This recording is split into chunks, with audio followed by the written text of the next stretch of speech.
Bem-vinda, bem-vindo a Infusões. Que bom ter você aqui.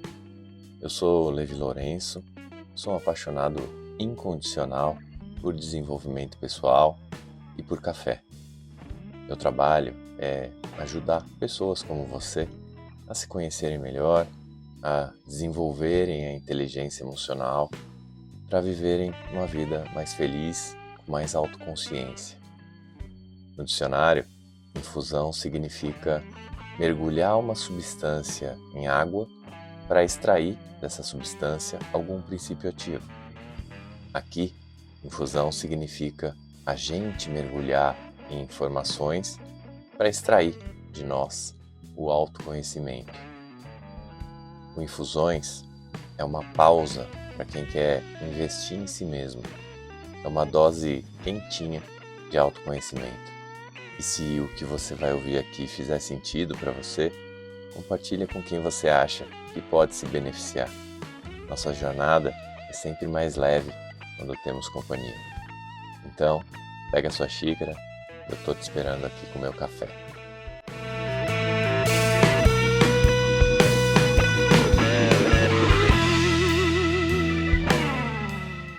Outro dia eu ouvi a seguinte pergunta de uma cliente: Levi, como é que eu faço para lidar com colegas e com líderes até que reagem como se eles fossem adolescentes em conflito?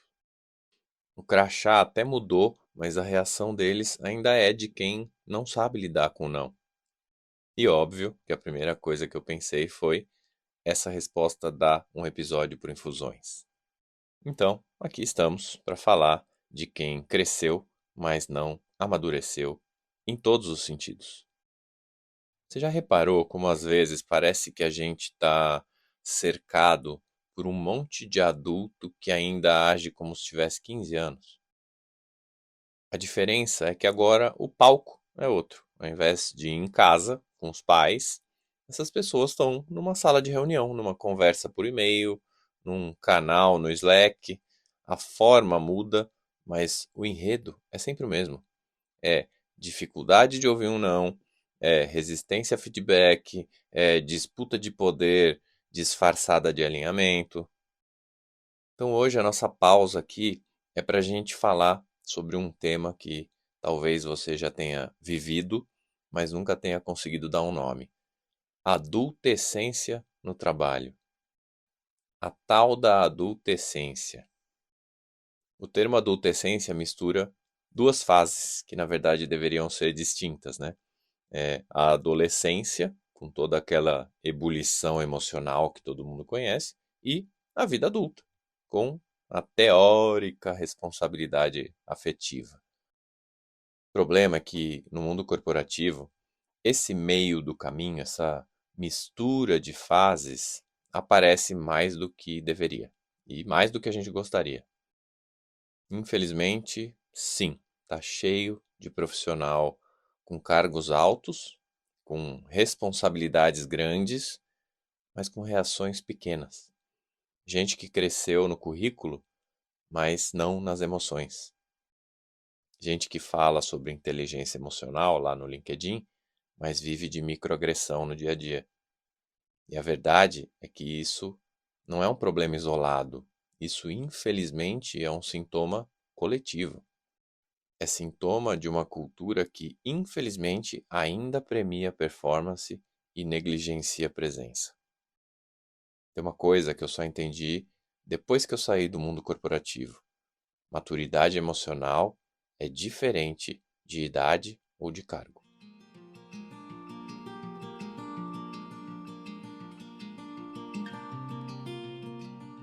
Quando a gente fala em maturidade, tem uma coisa que precisa ficar clara logo de cara, que é: ser adulto não garante que a pessoa vá agir como um. E mais, o crachá definitivamente não é um diploma de maturidade emocional.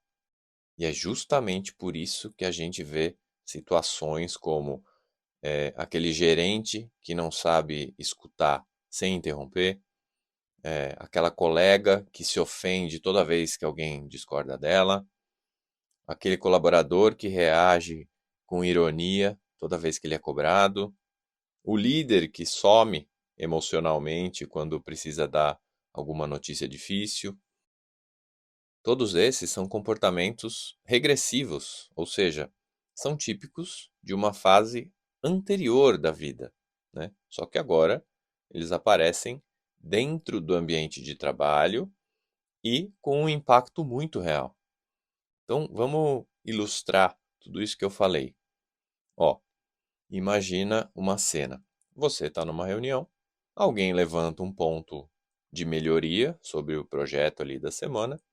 Aí, um dos membros da equipe, que tem muitos anos de empresa, cruza os braços, desvia o olhar, usa tom de sarcasmo ali para rebater o que falam, e no fim ele fala: "Ah, beleza, tudo bem, faz do seu jeito". Isso não é só um incômodo, isso é um comportamento infantilizado. Isso é, o que eu falei aqui, é a tal da adultescência em ação. E o problema é que ela não afeta só a produtividade, ela corrói a confiança. E por que isso acontece? Para entender por que isso acontece, vamos sair um pouco do julgamento e tentar entender o seguinte: a maioria de nós não foi educada emocionalmente. Aliás, a minoria foi. A gente aprendeu a calcular, a entregar, a planejar, mas ninguém ensinou a gente a lidar com rejeição, a escutar sem se defender ou sustentar a frustração sem desorganizar os outros. Da geração dos nossos pais para trás, ninguém foi educado para agir assim. E aí o que acontece é que, na ausência desse treino emocional, a pessoa volta para aqueles padrões mais antigos, mais automáticos. E qual é o nosso padrão mais automático?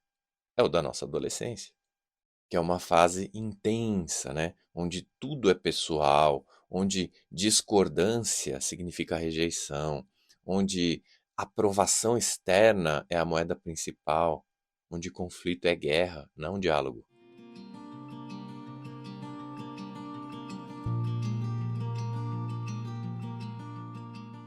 Quero aproveitar para nomear aqui para você 4 arquétipos, 4 tipos comuns de adolescentes que você pode e você provavelmente vai encontrar por aí. O primeiro tipo é o birrento, passivo-agressivo.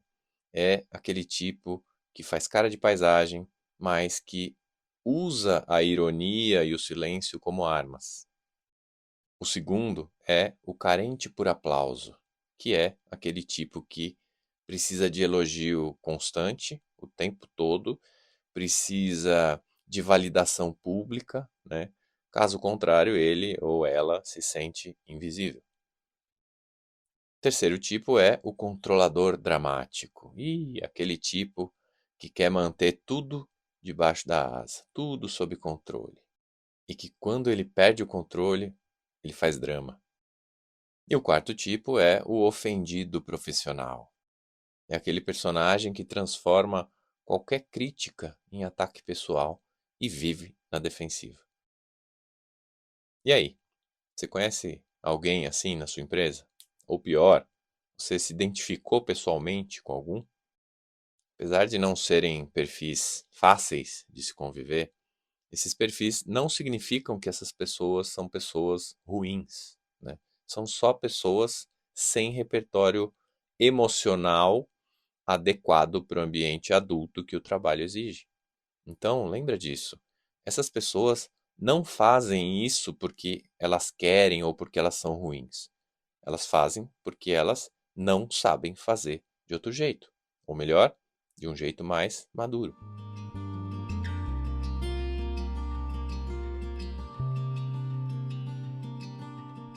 Mas e o líder, hein? Qual é o papel do líder nessa história toda? Tem uma coisa que eu sempre digo para todas as empresas que se tornam minhas clientes, que é: liderança não é só entregar metas. Liderança é formar gente. O papel do líder é desenvolver novos líderes. E aí, nesse ponto, a maturidade emocional do líder é mais importante ainda porque ela tem um efeito cascata. Um líder que se fecha para a escuta, por exemplo, ele cria times inseguros. Um líder que não sabe lidar com o erro, ele cria times que escondem as falhas. Um líder que só enxerga resultado cria times emocionalmente vazios. Então, é por isso que eu digo que o desenvolvimento emocional do líder é uma questão estratégica, porque o líder é o modelo. É ele que regula o tom emocional da equipe. Legal, Levi. Só que eu que estou te ouvindo aqui. Mas lá na empresa eu tenho que lidar com gente assim. E aí? Como é que a gente lida com colegas ou com líderes que têm esses comportamentos imaturos? Bom, antes da gente sair catalogando os outros, eu quero lembrar aqui uma coisa muito importante. A gente também escorrega. Todo mundo escorrega. Todos nós temos sim os nossos momentos de regressão emocional, especialmente quando a gente está sob estresse. Na hora do estresse, todo mundo está sujeito a esquecer tudo que sabe. É igual educar filho. Você estuda, você lê, mas na hora H, o bicho pega. Nem sempre a gente consegue manter a linha e colocar em prática tudo que a gente sabe. Mas é aí que entra o esforço de amadurecimento. O que é isso? É não agir no automático. É não devolver nada na mesma moeda. Não entrar na briga. Não cair na provocação. Como é que a gente faz isso na hora que está valendo o jogo? Alguns caminhos práticos para seguir na hora são os seguintes. 1. Responde nomeando o que é importante, sem rotular a pessoa.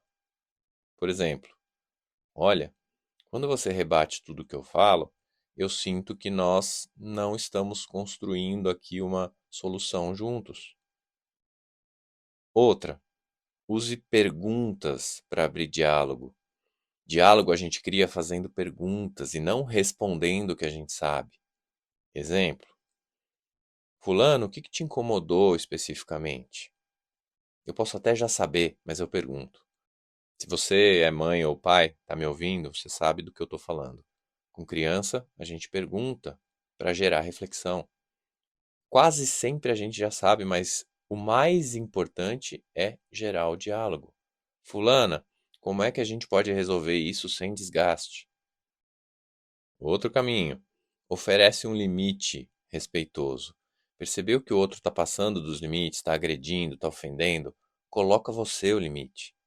Olha, eu prefiro que a gente converse de uma forma direta em vez de usar ironia. Outro caminho. Cuida da sua autorregulação. Quem está aqui ouvindo podcast para se desenvolver, para ganhar ferramenta, para ser alguém mais consciente? Você. Desenvolvimento pessoal é assim.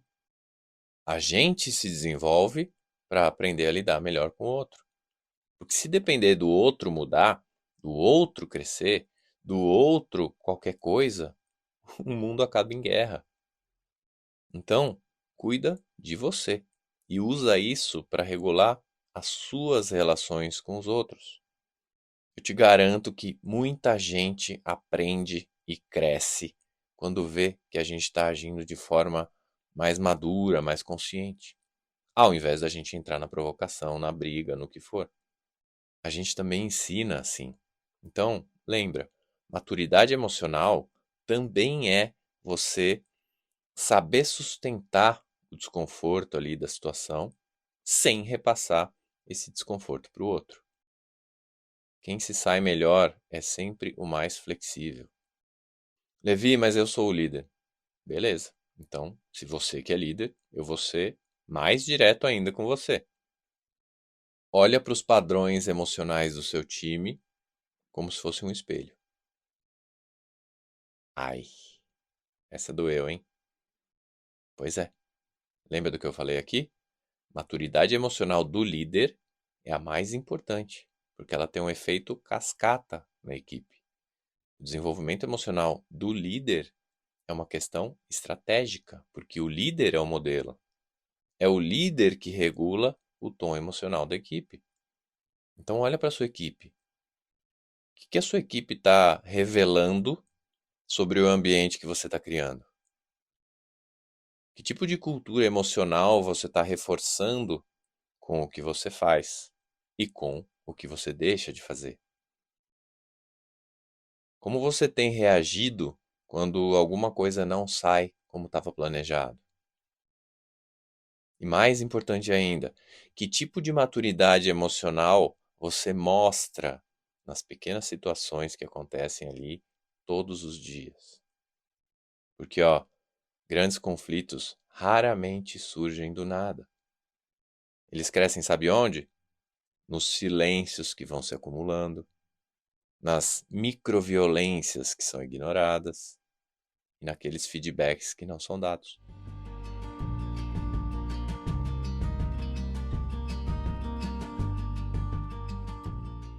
Para fechar a nossa reflexão aqui, eu quero falar sobre os 3 níveis, as 3 camadas de responsabilidade emocional que você pode cultivar, que são as seguintes.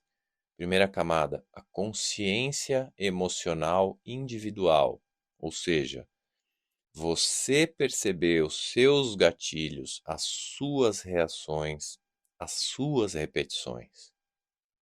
Aí vem a segunda camada, a maturidade emocional relacional. O que é isso? É você saber escutar, saber dar feedback, saber sustentar conflitos sem colapsar.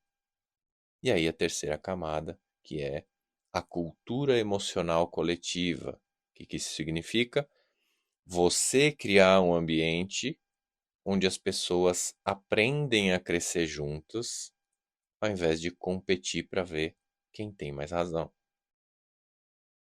Como eu falei, só a gente pode investir em se desenvolver, em crescer. Não dá para esperar isso do outro, nunca. Então, investe em você, investe no seu desenvolvimento, que você sai ganhando e aí os outros ganham como consequência. É aquela história de mudar o mundo, começa por você. 3 perguntinhas para você refletir aí durante a sua semana de trabalho. Anota aí. O que me tira do eixo e me faz reagir de forma infantil no trabalho? Outra, com quem eu percebi que eu estou reproduzindo padrões que já não me cabem mais? E última, como eu posso ser um adulto emocional inteiro, mesmo estando cercado de comportamentos imaturos? Investe uns minutinhos nessas 3 perguntas. Adultescência não é fraqueza.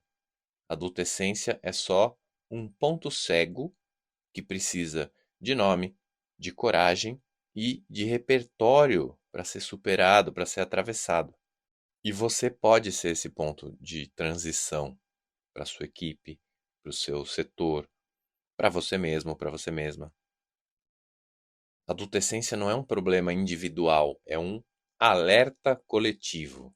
Adultescência mostra onde a nossa educação emocional falhou e em que ponto a gente pode crescer junto. Se você está num ambiente assim, eu te convido a ser esse ponto de equilíbrio, esse ponto de transição. Não é fácil, mas é possível e é necessário. Que no final das contas, o que amadurece uma equipe não é a idade dos membros, é a qualidade das relações que existem ali. Se esse episódio te provocou de alguma forma, compartilha com alguém que está precisando ouvir. Quem sabe esse episódio seja o começo de uma conversa que está faltando. Eu espero que você encontre no seu dia a dia pausas que te façam crescer. Um abraço e até a próxima.